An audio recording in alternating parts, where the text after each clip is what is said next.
Let's bring in Chris Sims, Pro Football Talk, co-host with Mike Florio. How about your saddest song? What's the saddest song in Chris Sims' life?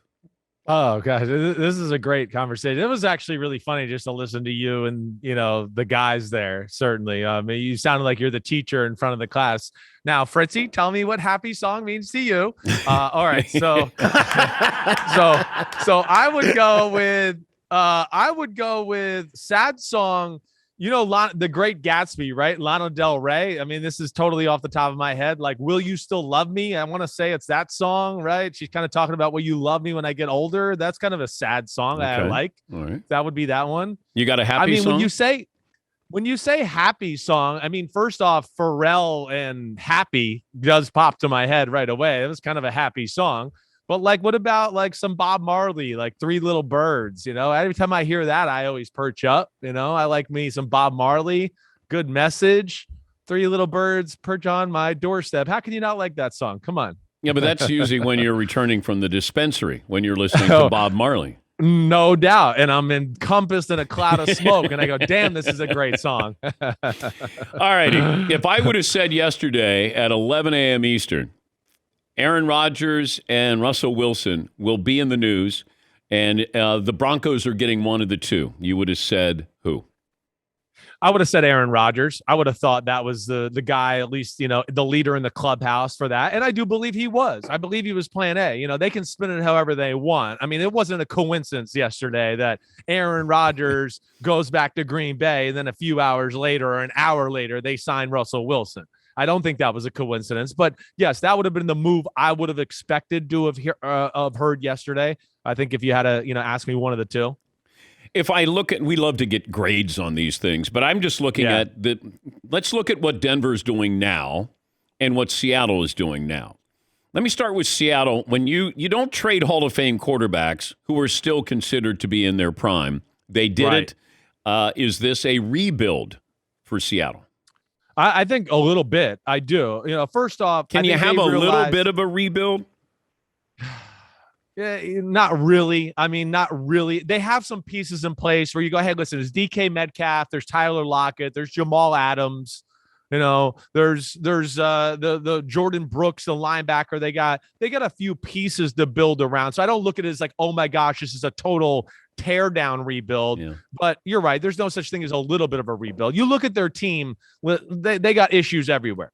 Offensive line, nothing special. Running back, there's nothing there. We talked about the receivers. Okay. Tight end, there's nothing there. No marquee defensive lineman. Bobby Wagner's gone. I mentioned Jordan Brooks. Corners, most of America has no idea who plays corner for Seattle. So I look at it from that standpoint and go, it makes sense for them. This is how the Seattle Seahawks started under the John Schneider, Pete Carroll, regime, was them building through the draft and some quality value free agents. And I think also, Dan, what they got to look at is, a little bit of reading the room where they're a year away, in my opinion, with Russell Wilson, as we know, who was telling people for the last 2 years that he wants to go somewhere where it's all about him and be in a different spot, that they lose some leverage if they go into next year. And now this comes up where it's Russell in the last year of his contract and everything that goes around that, to where I think they realized they had to strike now while the iron was hot. I look at Denver and I do think they're on the cusp.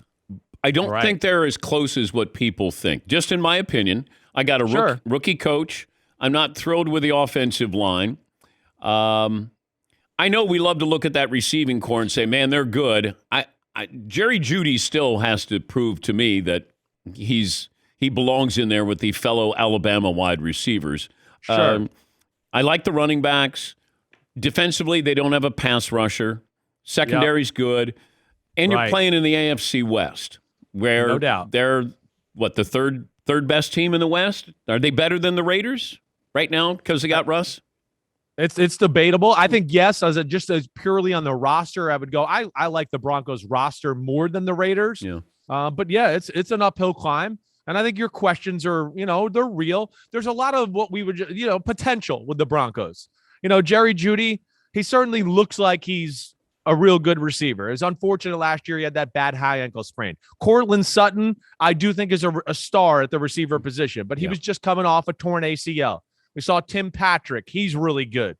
KJ Hamler, he's got 3 rockets up his butt, but was hurt last year too. So I think there's a lot to look at there and go, oh, wow, you said it. The offensive line's not great, but it turned the corner last year to go, oh, it's pretty damn good, and they can open up some holes. Okay. Now, yes, they gotta round out. I think your point there with the front 7. Bradley Chubb's got to be a force again, and they need another player or two to be a difference maker up there. But they are close. They really are. And in a lot of ways, I look at it almost a blessing in disguise that for Denver and Nathaniel Hackett, that it's Russell Wilson over Aaron Rodgers. I really do. I know Aaron Rodgers may be playing better football right now, but I think the reality is you're in danger of, if you have Aaron Rodgers on the Broncos in 2 years from now, he might be going, I might retire. And now you're back right here with, wait, who's going to be our franchise quarterback? So if you were Denver, you're John Elway, you would want Russell Wilson instead of Aaron Rodgers if both were available. I think for the long-term play, if I was really looking at it like, hey, I want to build something here, not just like try to make it happen in the next 2 or 3 years. I want to build something where in the next 6-8 years, we're like one of the top teams in the AFC. I think Russell Wilson's the guy there. And then now, yes, you bring him in. I know he doesn't know the offense like Rodgers would know. So, yeah, you lose that. But he's got a little base in the West Coast offense. Started his career in Seattle with that. But also, I just look at it. We just mentioned all those young receivers. You can kind of mold them together and kind of grow as a football team with a guy that is going to be there for a long time. Let alone there's some young talent on the defensive side of the ball to where I think you got a nucleus now of really something to jumpstart the future for the Denver Broncos where, yeah, Rodgers, we know it could be fickle and you could be all over the place on a year-to-year basis. Chris Sims, Pro Football Talk Live co-host. How much pressure is on Aaron Rodgers by staying in Green Bay as opposed to if he had gone someplace else? Well, I don't think it changes a whole lot. I think there would have been more pressure on him if he went somewhere else. And I think that's part of the reason he probably stayed. He probably looked at it and said, wait, this is a pretty good football team we got here. And I'm the king. I mean, he's the king. There's no doubt about it. That's the way Green Bay runs their organization. They let Brett Favre be the king forever. And then they just said, here's the throne, Aaron. Now you're the king. And I think that's probably part of the reason he stayed too, let alone the football aspect. They're probably looking at it going, wait, do I really want to go somewhere, get comfortable with a whole new regime, have the whole locker room get used to me? He seems like he's a little quirky from the outside looking in. I don't think you would disagree that, having things he knows and the people he knows around him, I think are very important to Aaron Rodgers. Yeah, logic would say, why would you leave? If they're going to pay you, right? They're really, agreeing to everything you're asking. They acquiesce to you. They stood up for you with the immunization controversy there. No doubt. They had your back. You lose Nathaniel Hackett to Denver, but they bring in Tom Clements, your old quarterback's coach. They brought back Randall Cobb for you. Feels like everything Aaron asked for, they gave him. And then you got that division. Your schedule next year is not that tough. Exactly. AFC East, NFC East, and you throw in the NFC North. Pencil them in. 13 wins, 14 wins. Agreed. You're right. And now home Russell field Wilson's advantage out of the West. I mean, you're right. Yeah, you're right. They're in the cream of the crop of the NFC. And no doubt Green Bay, played the situation right, to your point too, Dan, to where they made sure the public and everybody knew, hey, we're doing everything to keep Aaron Rodgers here. They put all the pressure on him to make the decision, rightly so. And they, now they're going to pay him and everything there. But I'm not shocked that Rodgers didn't leave. I was kind of rooting for him to leave just for fun things to talk about, but not really surprised that he stayed. I guess the Panthers are willing to deal Christian McCaffrey for a future number one and a player with a low cap number here. Man, I don't know about that though. I mean, you're hemming and hawing, right? Just because you're going, wait, you're going to trade for him. Oh, I don't want him. No. I know. No, he's expensive, injury prone, mileage, and it's that position. No, exactly. I never want a running back. I love Derrick Henry, and I love Jonathan Taylor. It's when you get into those second contracts at that position, Zeke Elliott. I don't want that. No, of course. Agreed. And Derrick Henry's his own animal, to your point. Whereas, first off, Tennessee put the squeeze on him. They didn't get killed by his contract. Yeah. He's making $5 less million a year than McCaffrey. And he's also a guy where wear and tear I don't think matters as much because he's a giant and Greek god of a man. Yeah, but I'm with you with what you're saying with Christian McCaffrey. That is scary to me. If I'm a team out there, I'm certainly not trading first round pick for a guy that's played 10 games the last 2 years. After we've paid him and is not a naturally big man to begin with, and did have a lot of carries, early in his career and even at Stanford. That would be a little scary for me, too. I also wondered, it was strange. Once I heard the Aaron Rodgers news, the first person I thought of was Jordan Love.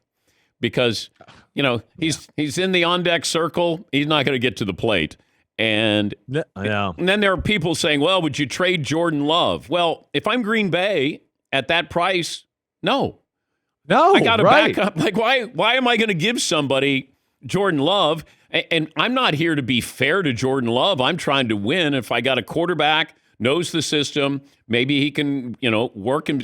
We might work him in a little bit more. Right. Maybe there's load management with Aaron Rodgers the next 4 years. I don't know. But yeah, right. We don't even know how the contract's negotiated with Rodgers, too. It might give him the ability to walk away after another year or two. Oh, no. And to your point, and I can't go through this again. I can't go through this again. I can't. I'm so sick of talking about it, too. I have had my limit. I love Aaron Rodgers as a player, but damn, I'm sick of talking about it. I can't even lie. I really am. Well, how about Tom Brady? Is Tom Brady going to join your boy Kyle Shanahan in San Francisco?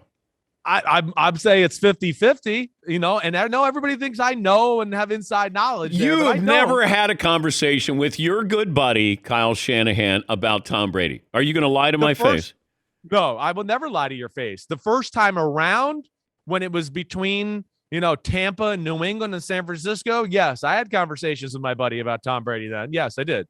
Now, this time around, no, I have not. I promise you, I wouldn't lie to your face. I wouldn't. This is just connecting dots. First off, I know Brady to Miami was being talked about. It was a real thing. Sean Payton possibly package deal there. So I don't think Brady has closed the door completely yet. I do think it's weird that he was in San Francisco last week and Kyle Shanahan wasn't at the combine. All right. That's just weird. That's weird. I don't know. And now they've hired Brian Greasy to be the quarterback's coach. And I know you could say, well, it's for Trey Lance. You could also say it's for Tom Brady. And so again, I'm with you. I'm not closing that door. A month and a half ago, I said, no, he's done, but there's just too much around it right now. And some of his comments make me believe that, it's not totally shut yet. You share a tattoo with Kyle Shanahan. You don't even share a tattoo with your wife, do you? I do. I do have a tattoo of my wife's initials on here. Okay. I can't have a tattoo of my idiot college friends' initials on me and not have my family. All right. So they're on there too. Now, my wife didn't return the favor. She returned the favor, Dan. Let me tell you this. This is what she did. This is typical of my wife. All right. For my birthday, she decides to get my name tattooed on her ring finger and goes to like the most expensive tattoo artist in New York City. And she needs to go up to follow up to retrace it a few times. So it's thick. She never does it. So she paid like $1,000 for the name Christopher to be written on her ring finger for like 3 or 4 weeks. And then it started to disappear. That's what I got back. Not, that's not real love. I don't know what that is. Before I let you go, Paulie has a bet. This is the over-under first quarterback selected at 13.5. Paulie has the under. A quarterback will be selected in the first 13 picks. Ooh, it's a good spot there. I mean, that's a good over-under. I'm going to go with the under. I mean, we're saying the under, you mean for before 13? Yeah. We're saying 11. Yeah. I'm going to go with the under 2. Okay. I don't think it'll be much before that. But I think when you get to 9 and 10, teams will get antsy and somebody's going to make a move to go get the quarterback then, regardless of kind of how they're viewed or valued as first rounders. And you haven't chopped up the quarterbacks yet, have you? Not yet. I'm early stages. I got a little look of all of them. I got a little feel for, the big name guys that we're going to be talking about. Definitely got some thoughts, but haven't done my real deep dive evaluation, which I'd love to share with you once I get there. Are you a hand elitist? Because you have big hands. Do you look down upon Kenny Pickett? Hands are a thing. There's no doubt. Is it foolproof 100%? No, it's not.